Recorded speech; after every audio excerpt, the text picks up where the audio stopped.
Welcome to the podcast from HeadHunters Northwest. HeadHunters Northwest. Specialized recruiting, specialized approach, where we take you behind the scenes into our customers' businesses. For over 20 years, HeadHunters Northwest has served the global defense, small arms, and shooting sectors worldwide. Listen in as we discuss the inner workings of our USA and international customers. HeadHunters Northwest, finding you the best heads for business. Hi, everybody. Welcome to another podcast with HeadHunters Northwest. I have Keith Kennedy with me today. I'm thrilled to have Keith on the podcast. Keith and I have gotten to know each other over several years, and he's a very talented marketing professional. I think, honestly, Keith, the one thing I always remember is your one-way video you did out by the stream. I just think that was amazing. But now Keith, it's many years later, and is really entrenched in AI, thank goodness. And thank goodness for the rest of us, because he has a company that he has started and is very busy, thankfully, working with our industry and also outside of our industry with some AI tools. So welcome, Keith. I'm so glad you're here, and I'm really thankful for the education you're going to give our guests and share with me today. Since I know you, let's talk about with the guests, so that people are listening. Tell us about your background and kind of how did you end up in the world of AI in business?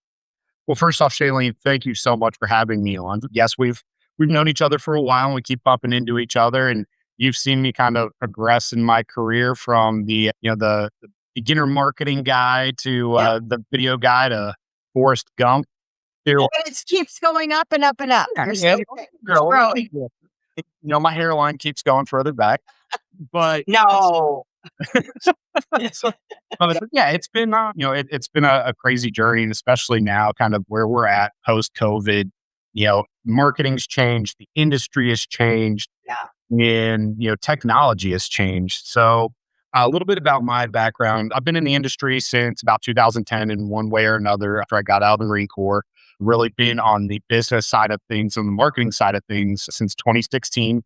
I had my own firm pre-COVID. I had a family situation where I had to dive into a surgery, donation surgery, and then COVID happened. So I had to sell off the company and everything, and then kind of really dove into working with a lot of headlining manufacturers and different brands. And I've been actually working behind the scenes with AI since about 2023, since Chat 1.2 dropped. And I've always been curious about it, especially when I was out in Utah.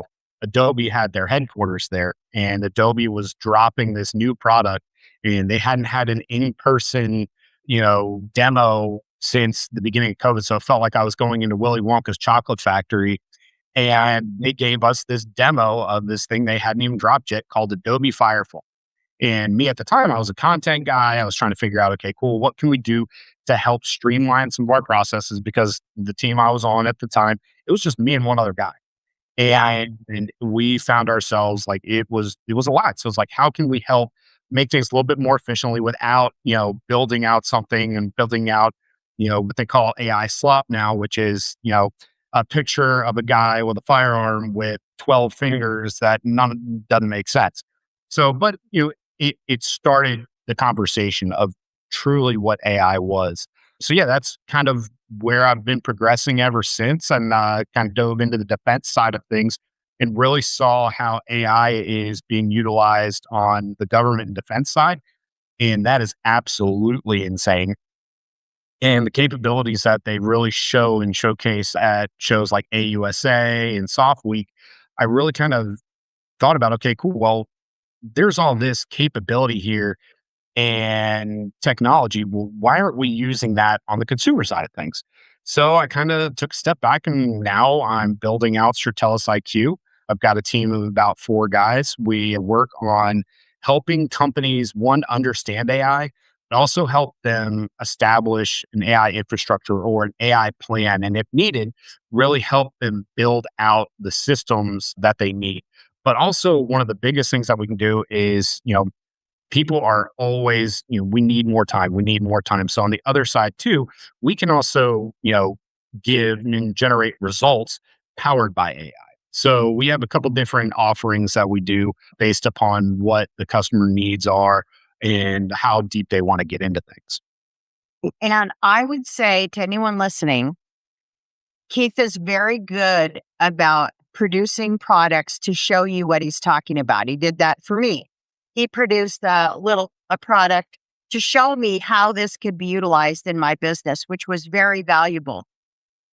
And I also think, Keith, that you do a good job of realizing whatever you're using AI for or talking to people about their business, you are good about saying this is how it's going to save you money or it's going to make you money. So it's Mhm. not just the sake of having AI for AI. There's a purpose to it that is directly to the bottom line. I think, Mhm. at least what you showed me, I thought it was very good. Absolutely. And one of the biggest things that we really focus on is there is a couple, there are four primary areas where I'm finding that are really where AI can really bring success to. And that's, revenue, sales support, cost and time savings, customer experience, and primarily process efficiency.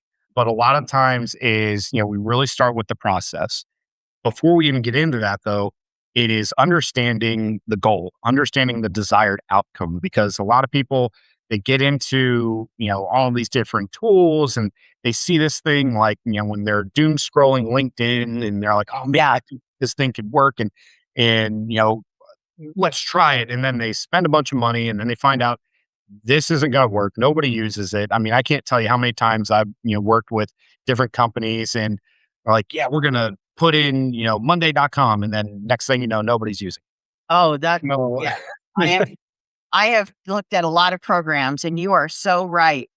And I think that one of the things that you were really good with me about, and again, just using myself as an example, is what are the things what are the things that you do every day and how are you doing these things? And then you're showing me ways to save time and get a better result.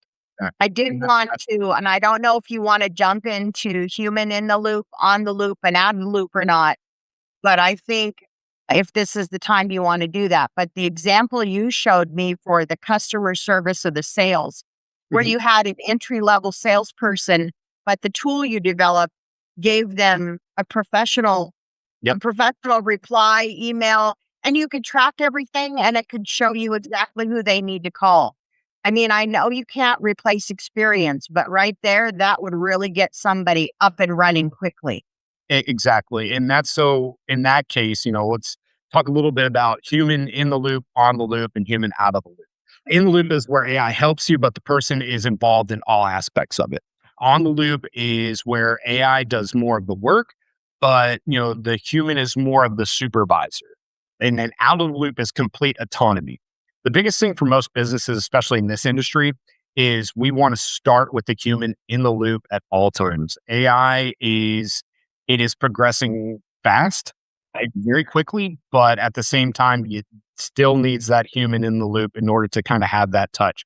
So, yeah, so in that instance, this platform, what it was able to do was take primarily use an instructor, not a sales guy, not trained in sales, never did sales before. And he was able to, what this platform did was scrape the internet, found every law enforcement municipality, every military unit, every executive protection company that could utilize their services and utilize their training center. And what it did was it analyzed what that unit was all about, who the primary contact was. So, instead of like, oh, I'm going to reach out to the sheriff, like Yeah. it found who the training director was. It was able to scrape and find out what their budget was utilizing open source information.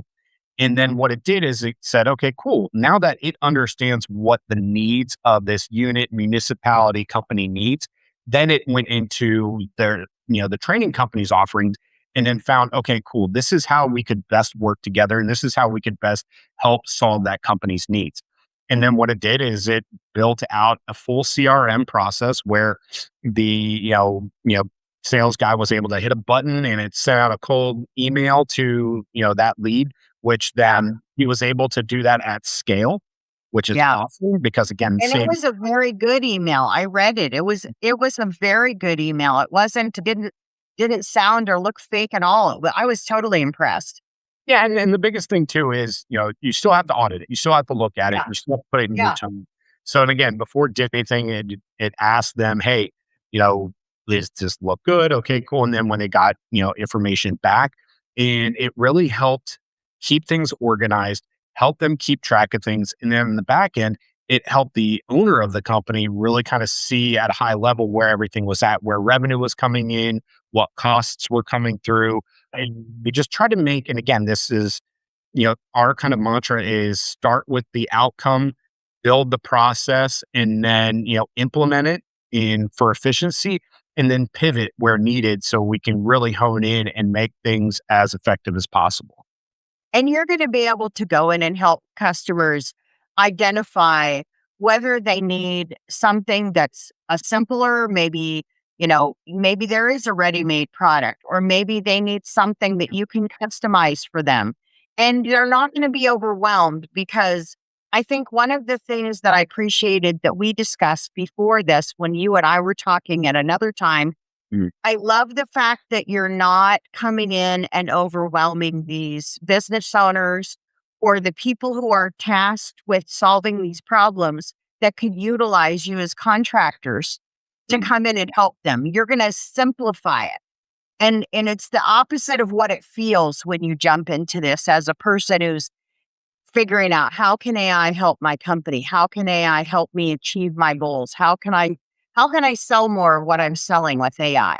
Yeah, and when, everybody's hearing AI is the biggest buzzword of 2025, 2026.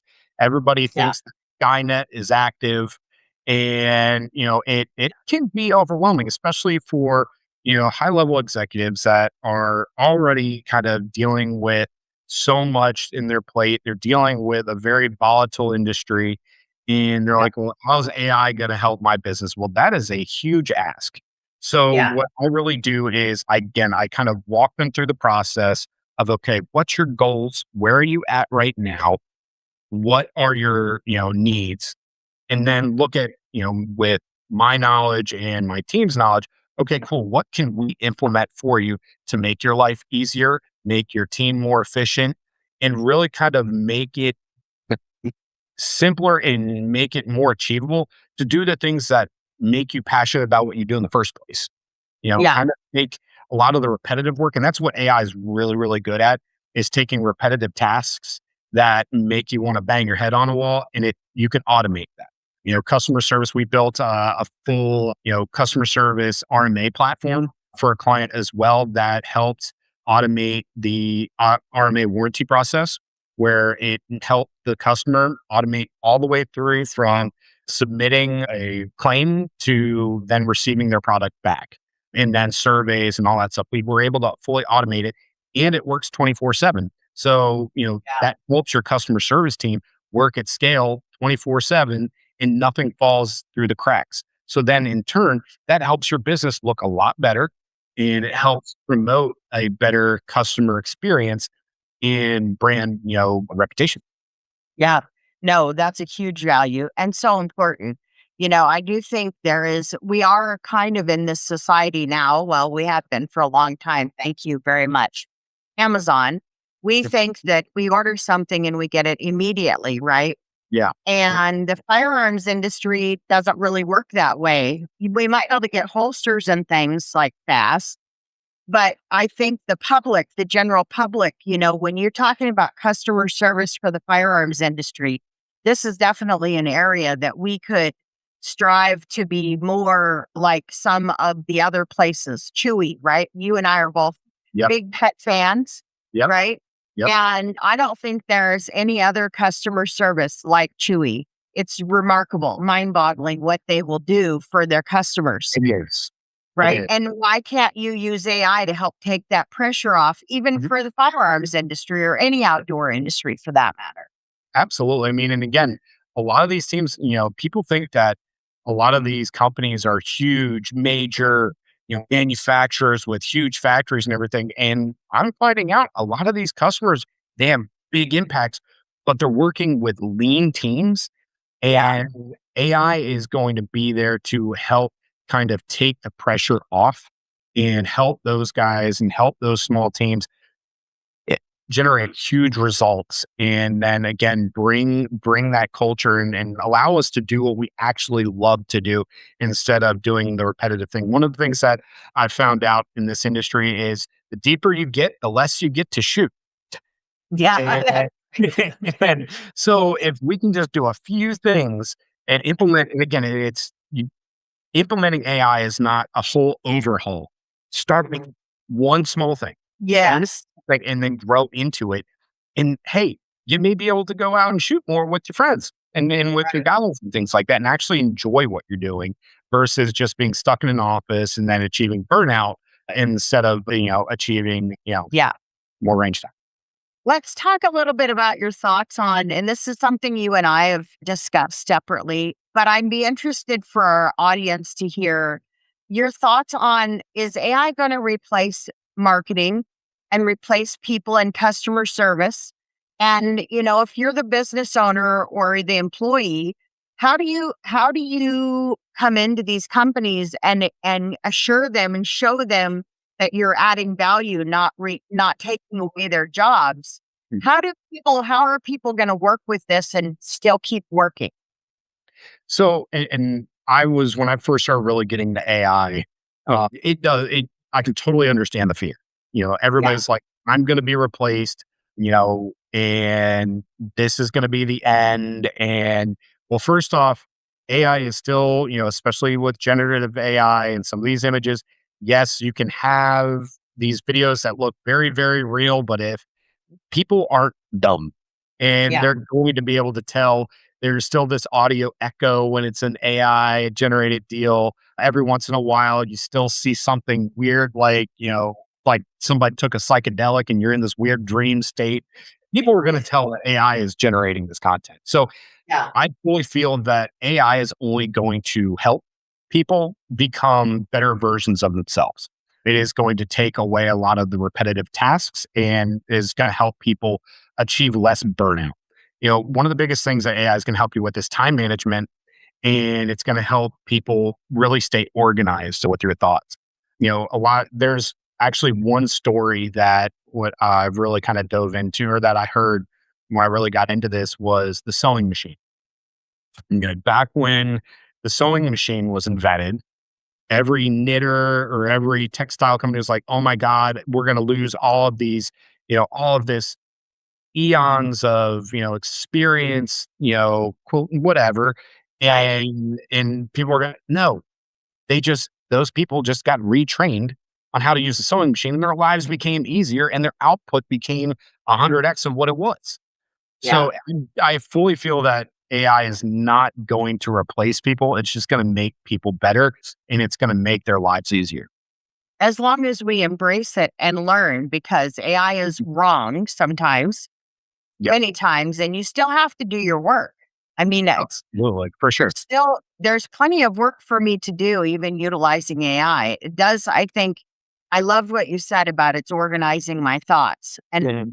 it does. I can, have a brain dump and then say, create this beautiful document for me. And I think, wow, that's way better than I could have done, because it's organizing my thoughts without the emotion being in it.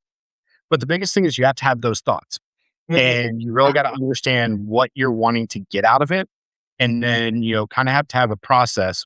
And so, like with agentic AI, with the AI that actually does things, you have to design the workflow. It can help you, but you really truly have to identify and work and build the workflow as it needs to be.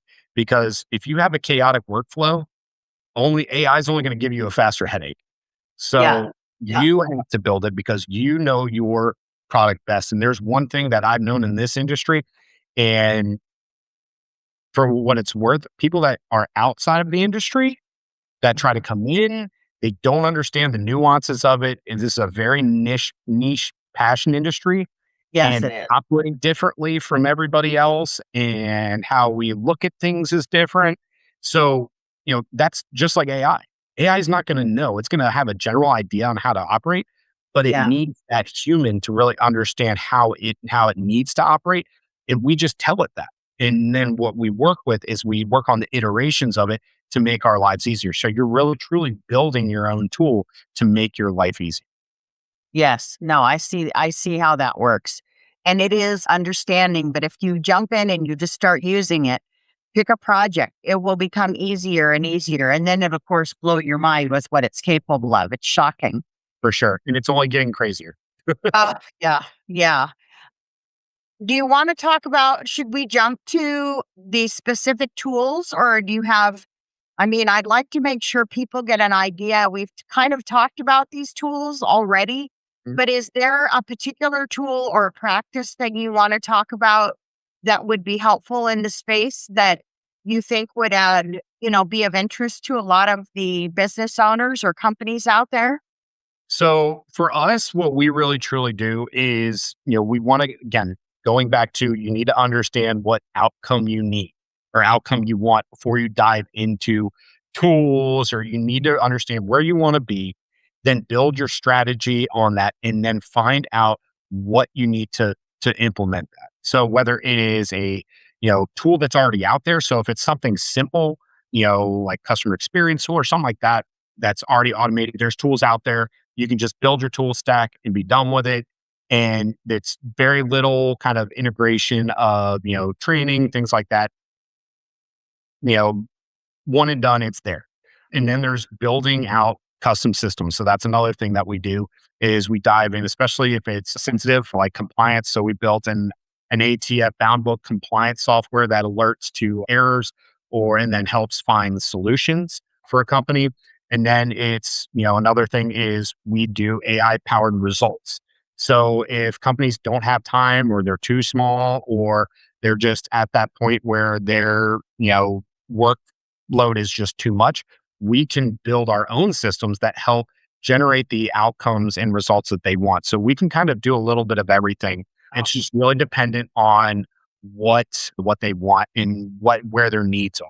We Yeah. kind of let wherever we need to fit. We want to work with a team and we want to integrate with that team instead of just being kind of like that. Hey, here's your stack. Have a good day. Kind of thing. Yeah. Yeah. And I think people don't need to sweat it too much. Yep. If they don't know what they need, the idea is just to give you a call and you will set up a time and you can work through it with them. They Yep. don't And actually have to know what the solution is. exactly. So what we start off with every company is a simple audit. And we can scale that dependent on how deep they want to go. We can do a 1 day turnaround, a high level audit where we just kind of build, a case study on some opportunities that they could implement and then give them some solutions. Or we can do, start with a 2 week deep dive, sprint where we go in heavy and really find out what's possible, from low hanging fruit to what their immediate needs are to long-term high impact solutions. That's fantastic. Just the resource, knowing that you can call someone and say, I have no idea where to start, but I know I need to implement this tool. Yeah. Can you come in and tell me where you think I could implement it first? And then, like you said, you don't have to order the whole menu. You can actually just start with one thing and then build. So Yeah, and I'm start small, grow big. yeah, exactly. I'm sure, I've no doubt that there's plenty of people that are going to hear this that, want to talk to you. So tell our audience about where to find you and what's the best first step, because I do think this is something that every company should be thinking about. And if you're not already doing it, you need to, because you're going to get left behind. Your competitors are using AI to beat you. Absolutely. For sure. So to look us up, we are at www.stratellusiq.com, or you can reach out to me directly at info@stratellusiq.com.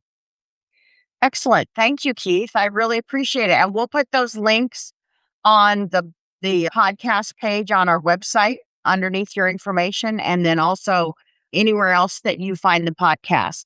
And the best first step again is also, scheduling that audit.